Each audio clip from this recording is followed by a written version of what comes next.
Welcome to One Long Conversation. I'm Sonia. And I'm Colby. This is a podcast about spiritual awakening. Yeah, and through that we talk about art, culture, conscious parenting, and healing yourself so you can express and freely share your unique perspective with this world. This is a fun and informative conversation that we have daily, and we're sharing it with you. Thanks for listening, and we hope you enjoy.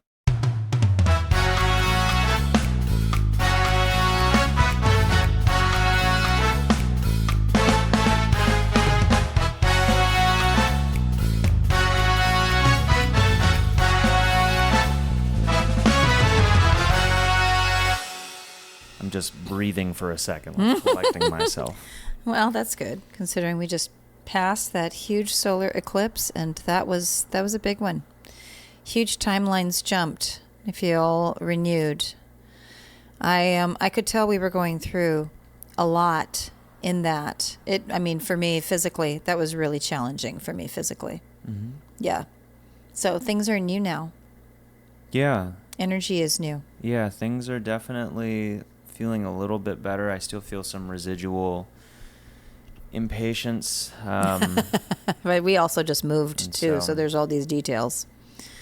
Details. But I think, I've been given the tools to be able to disconnect from my impatience, and really disconnection is the key. It's the key tool for everything that you want to solve. Yeah, to observe, detachment, observation, and breath is the key for that. And what I always share with my clients and my students, go outside. If you're instead of fueling impatience or fueling intolerance or anything that's going to take you out of your heart space and put you in your head, in the ego, where you are just going to take action from ego, you have to use your will. One of my client this morning in the online healing session was asking me about this. You literally have to use your will and stop your behavior. You have to breathe, observe, and go outside. Going outside is the best tool to get you to become grounded. Go stand outside, go stand under the sky. It'll give you a wider perspective. And literally, deliberately, don't take action. That's something I've had to work with myself on in order to stop coming from ego, where my ego wants to speak immediately and take action immediately. That's not beneficial for me. That does not help me to help anybody else. Instead, I have to breathe, and there's sometimes when I have to talk out loud and just say, no, we're going to take space. Taking space is a key for me. The one who wants to take too much action and speak too much. We need to take space, breathe, say nothing, be quiet, breathe, observe it, let it reveal itself to you, because it's and then the realization, this is a movie. This is my movie. So what you're saying is affecting, and who is it affecting? It's affecting you. Hello. So stop, breathe, let it reveal itself to you. Let it show you different aspects of itself, because it's there. Mm-hmm. Don't see it just that way. Stop, breathe. When you stop and breathe and you observe, you literally come into the fourth dimension. Mm-hmm. The observer of the third dimension, and then you can see the different dimensions of it. Then you can see the different perspectives of it. And it always reveals it to me. And then I'll just, if ego wants to come in and go, well, if you would say that, shush, ego. Nothing. I don't want to hear from you. We're observing right now. There are times when I have to say that to my ego. Be quiet. Don't say anything.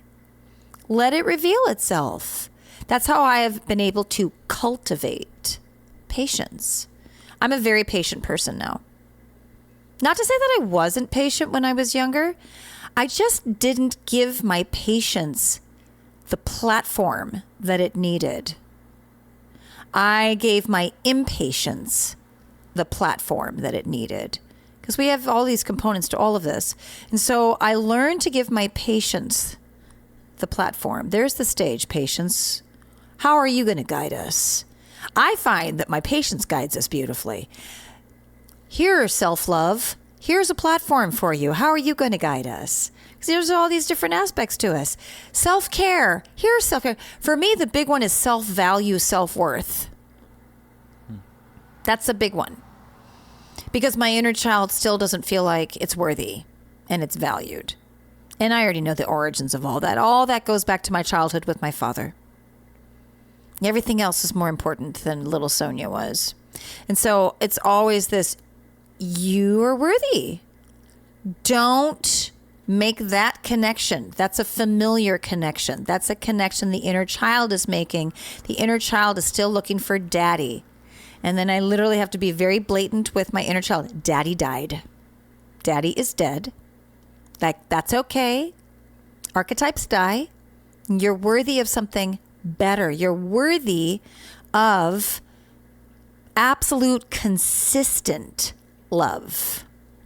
So anyway, all of that out of that. But that was, you know, I feel that was good. That was what was needed to be said. Yeah. Yes. You value that, you know? Yes. Value that happened. That is self-valuing. It is self-value, absolutely, because you were talking about patience. Yeah, I mean, I think honestly, it for me, it even goes into when I make something, because I also have a lot of impatience. Maybe we all do, you know, and we just deal with it differently, and it manifests in different ways. For me, my guide through it has always been what it is that I'm doing. So my choice of things, my choice of things that I pursue in life, and I guess this is sort of, it almost feels as though life reflects patience back to me, even when I'm not ready for it. Because if I'm working on music or if I'm making art, see, this is the thing, working on music, what does that mean? Well, it's the process of being patient. Because if you're impatient, it will never come. The only thing that can be brought by impatience is more impatience. And it just delays and delays and delays the eventual gratification of receiving. And so what I've learned through art is that art is the teacher of receiving.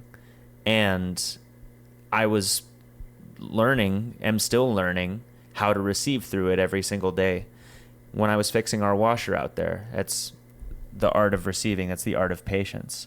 Because my initial response, the ego's response, is to go, oh, this fucking thing. Oh my God, I can't. I don't even want to deal with this right now. You were so funny because Kyan and I were standing in the garage, and then you were like, just give me some space. I'm figuring it out. Yep. I laughed and I was like, that's my kid. Yeah. There we go. And Kyan and Kyan and I are just like, whatever. Kyan's so whatever. Yeah. And when I'm around Kyan, I'm kind of like, whatever, until whatever doesn't work. And then I'm like, make a decision. Would you use your mouth? Use your, communicate. But in that moment, he and I just looked at each other, and he was just like, and you're back and forth, in and out of the garage, and I can hear all the clunking and the tinkering, and you're going onto YouTube to learn. yeah, and it's funny. Taking action is separate from like, you can take action from a perspective of patience or impatience, and it will affect the results that you get, obviously, but it literally, like, I've been able to, through my learnings of this process, observe those minute feelings and the energies that are being given and received to me and by me when I'm in the process of doing something. So I feel like I've learned a lot about patience and really this sort of like suppression of the ego that you mentioned. I've learned a lot about it literally just by slowing down and observing. I can see all the little like steps and pinpoints, and like I've had it before where I've worked on something, whether it be something that is mechanical or whether it be a piece of art, and if I'm going at it from a perspective of like trying to plan how to get there, or trying to imagine my destination, or having a goal and trying to reach it, then I create pain and suffering for myself. I create scenarios in which I've fucked up or messed up, or something breaks or something goes wrong.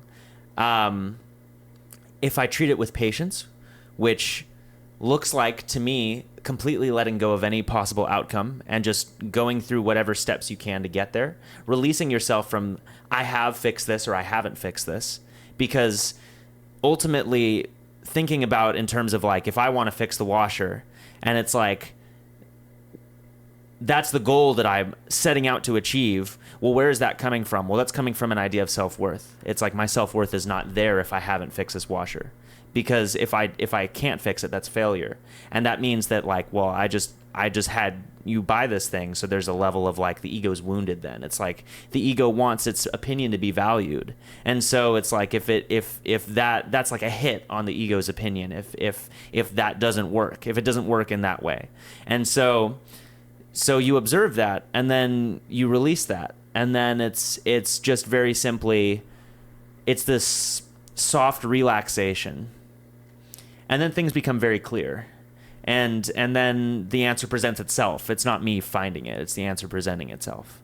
And I find that in everything. I find that in art. I think art's an easy tool. I find that in fixing things. I find that in meditation. I find that in just talking with people. It's the same thing.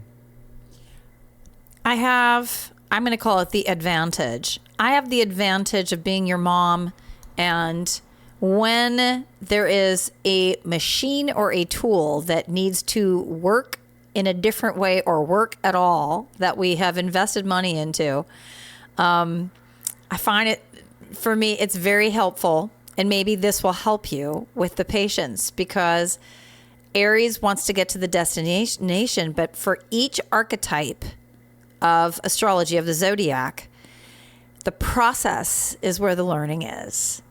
Even for Aries, I would say, especially for Aries, it's about the process.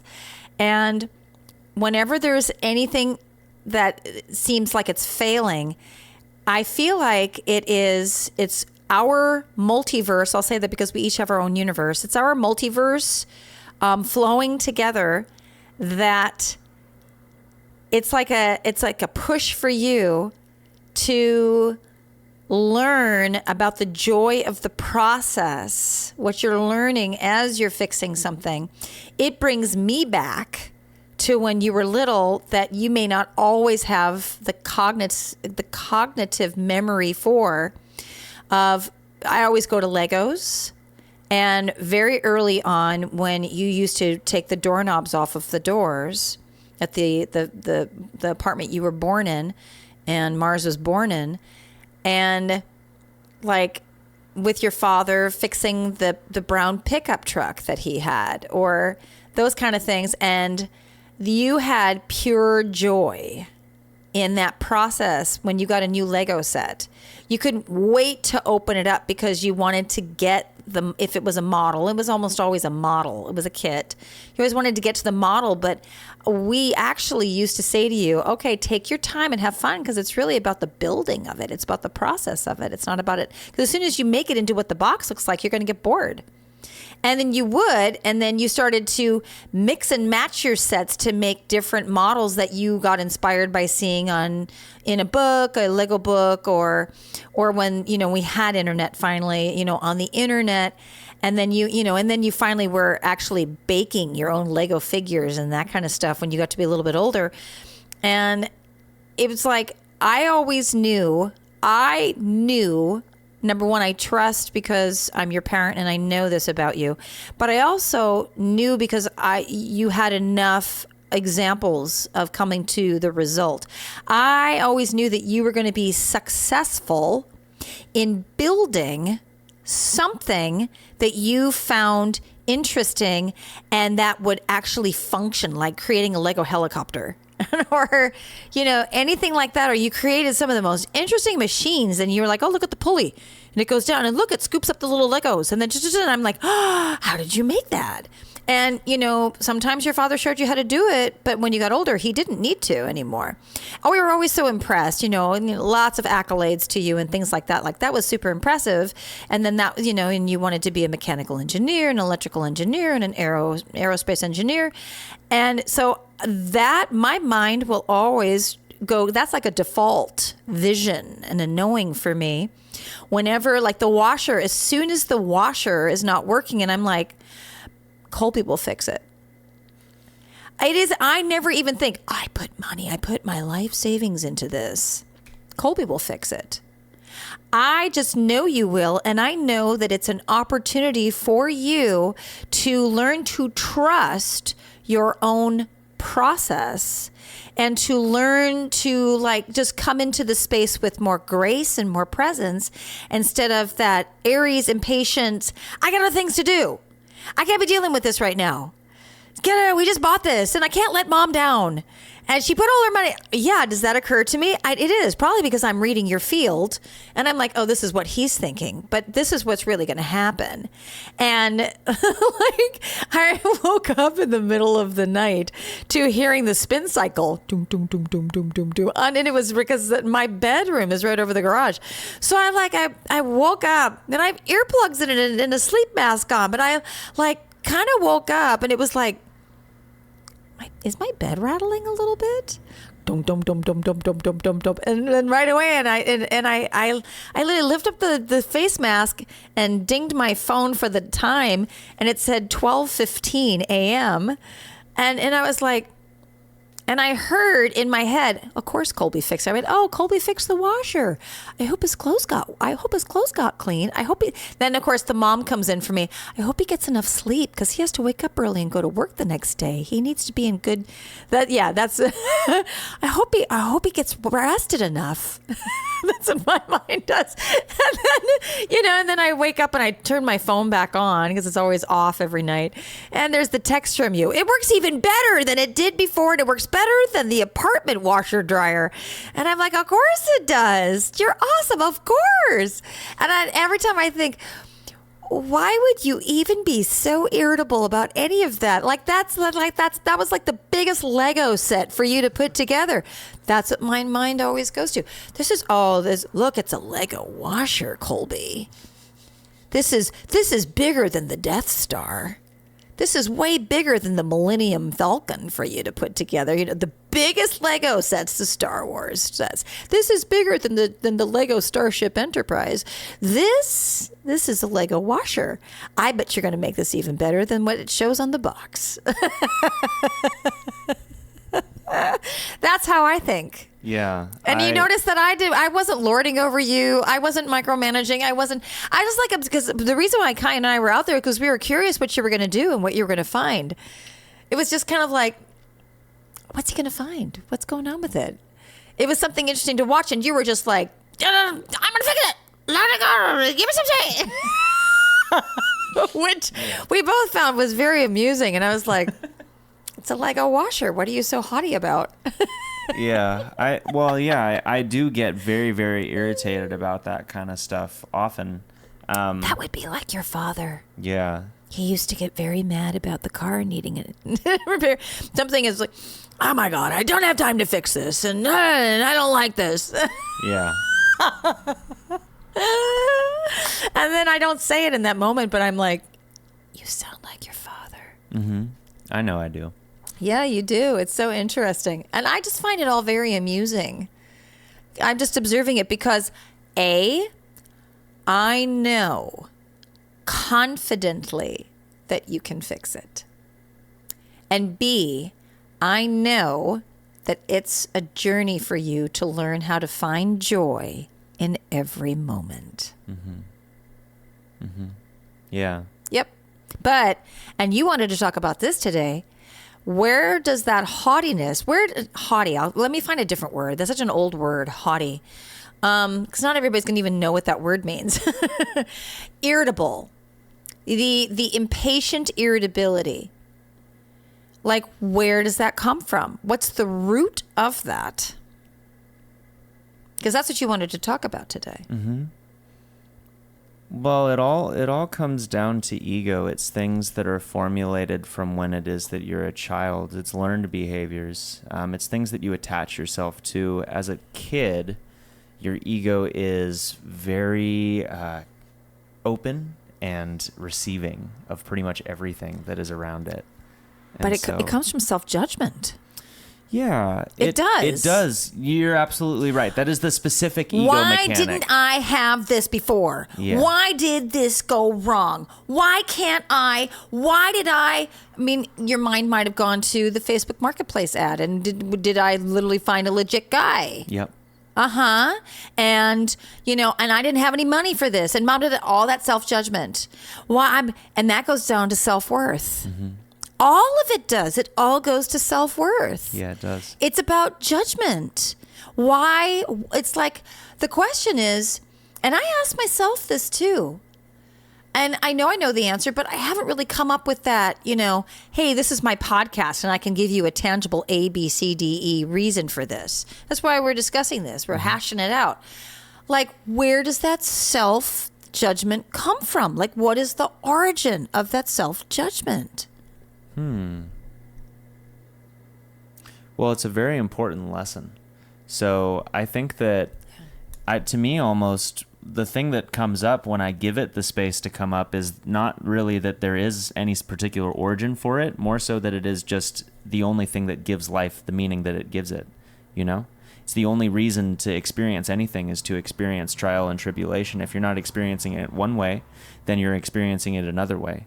If somebody is in a situation where they can't afford to feel self-judgment, then they don't feel it. So therefore, self-judgment is not universal. It doesn't serve a universal purpose. It only comes out in moments where we are bored enough to be able to experience it. It's a privilege to experience self-judgment because we don't have to worry about things that are more physical or that take up more space within that spot. What's the tool of the ego? It's a teacher. What does it do? It shows us things about ourselves that we can then learn from. It shows us opposition. It shows us resistance. It shows us moments of fall of grace. And if we maintained grace throughout the course of our lives, by grace I mean balance, complete and total balance, then we would have no purpose at all in existing. We would have no purpose. There'd be no journey, nothing to learn from, nothing to develop into. And I think this is really where it comes from. Interesting. Fall from grace is what really popped out. Yes, because for me it's when also, you said that. It's fall from grace is an interesting thing. It's an interesting way to phrase it too, because it's my mind goes to a biblical reference. And if we think about in terms of like the human experience as compared to say like the angelic experience, which is represented in the Bible as like, Lucifer fell from grace, et cetera, et cetera. Mm-hmm. He descended into the mortal realm by experiencing his shadow, by experiencing opposition. He wanted to. We see this idea and this archetype represented everywhere throughout the world. You can actually see it in everything. Yep. It's true. And so it's like the Bible's not the origin, but it is an interesting example that is very prevalent in our world of that idea. So we can see that humans have been thinking about this for a very long time. And here's the thing. We have not stopped judging ourselves. Our entire lifetime's history of experience. The moment that somebody gets into a position where they can judge themselves, they will judge themselves. And they need to learn from that. And then that person maybe will be judged by somebody else who will then have another judgment to make about them that comes from their own self-judgment. So it's just a reflection upon a reflection upon a reflection. And my ego wants that to go away because when I think about that, I think that is the root of human suffering. And I think that's the root of our inability to come together in a utopian way, in a Star Trekian way, to go on to do bigger and greater things. And maybe it is. But I don't think that we will ever be rid of that, because I think to be rid of that would be to eliminate a core building block of this life's experience, a foundational aspect of what it means to even be human as it is. And so we were talking before about Jada Pinkett Smith. Mm-hmm. And Jada Pinkett Smith has experienced recently a fall from grace. Mm-hmm. A public fall from grace, which is just one greater fall from grace in a series of falls from grace that has made up her entire life. Because every step of the way, we are always falling from grace. It's just that there are different levels and magnitudes of those experiences. And they have different effects. They wound the ego in different ways. And each of those wounds is then meant to occur so that it can heal and bring forth something new tissue, new skin, new ideas. And we see the magnitude and the impact of Jada's fall from grace is to me very effective, because what it shows us, because of its size, it's like the sun. It's a huge fall from grace. It's reflected outwards everywhere. It permeates every inch. You can't go anywhere without hearing Jada's name from one person at least. Everyone's got an opinion about it. Those opinions are all represented by their own individual falls from grace, because everyone can connect to something in Jada's fall from grace that they then resonate with, their ego resonates with, that creates a wound that therefore they have to deal with. So they project outwards and they have an idea and an opinion about her. A label, as we know, I mean, we could think about life in a multitude of different ways. I love how Ram Dass says it. He's like, he separates into it, at least in one of his talks, into like 6 steps or something like that, 6 stages.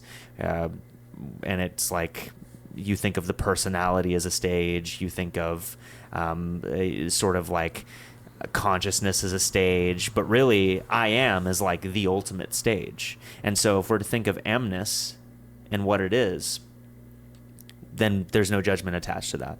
And so there's nothing that we can't actually formulate an opinion about any of these individual falls from grace. So if we understand that the source of everything is that amness, and that amness is then free of any opinion or any judgment whatsoever, then where does that judgment come from? Well, it comes from a later development down the line of amness. It is a creation of amness. It is not amness itself. It is a creation of it. It's one of the stages of the contraction of amness into the personality, into the body, into the ego, into just what it is that I'm experiencing.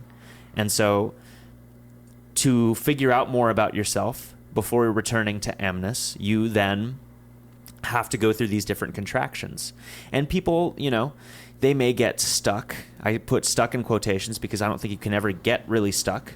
I think it's an illusion of being stuck, but people they tend to situate themselves in different areas. Some people will stay surface level their entire lives. They will think of themselves in a victim mindset. This is what we think of as the victim mindset. All these things are happening to me, and I have no control over them. That's complete and total contraction of the ego into one minute perspective, where you only see the smallest little pinhole view of light coming from the sun. You don't see the full sun at all. The second stage from that point on is you're thinking about things in terms of, well, I am my body. I am this and that, and I have to take certain actions and choices, and those have different consequences, but I only am that. That's it. And so there's limitations that are imposed with that.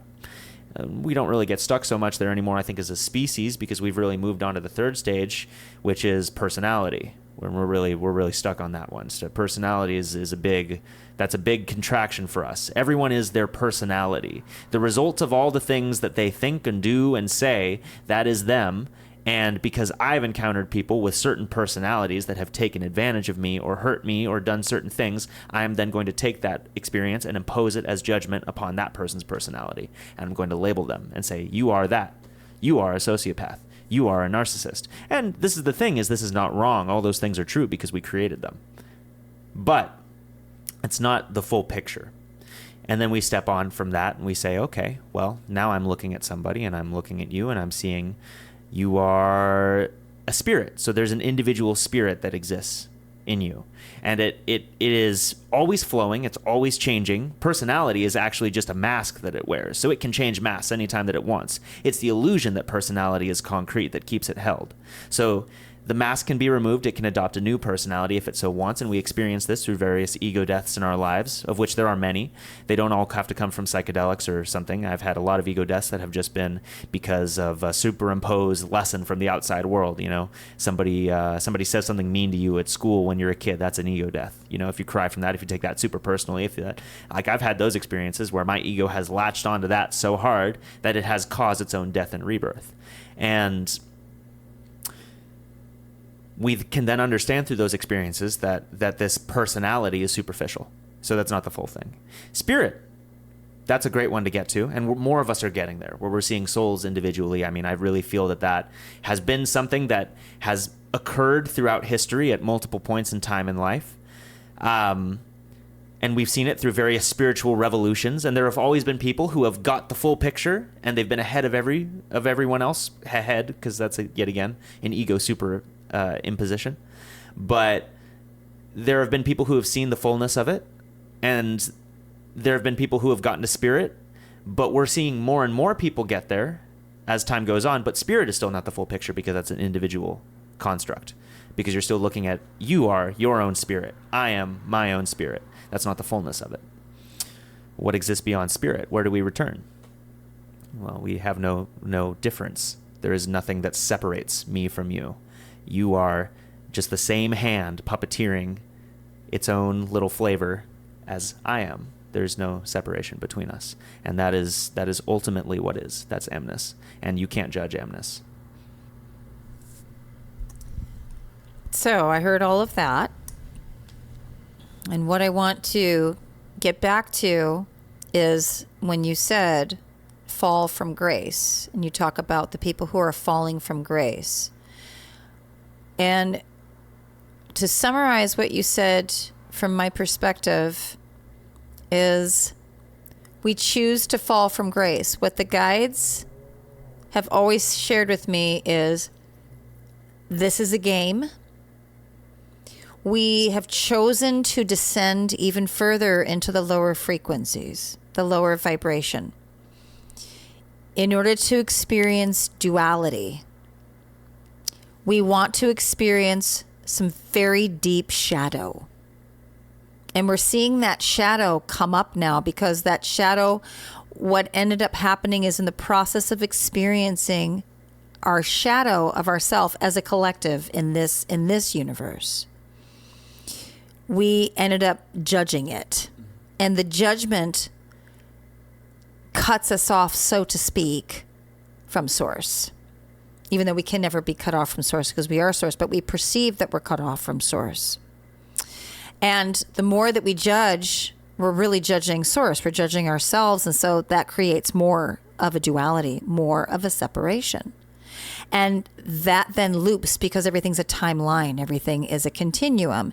And so then every single time that we judge, we end up looping that particular judgment experience. But the game is to realize that we're doing that, which we're in now. We're in the realization.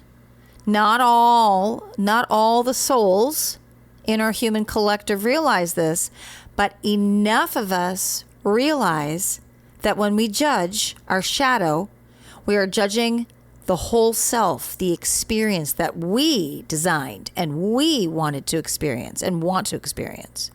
So in the realization of that, we can use observation and breath to stop judging, to practice accepting everything. So we go from falling from grace to seeing that we choose to fall from grace, which is taking responsibility for it, another fourth dimensional behavior. It is. Realizing that you're the one who's creating this is all very 4D. Because 3D is the judgment of it, which creates more of the duality. So coming into 4D is the observation and breath is the realization of it, the acceptance of it. And then as we accept it, we're no longer falling from grace. We're now maintaining an observation frequency. And then where we're going, which is what you talked about, is recognizing not only the soul, but then realizing the I am. And in the process of realizing that, we come into 5D. And then we're no longer needing to be physical again. And then we want to play the game again. I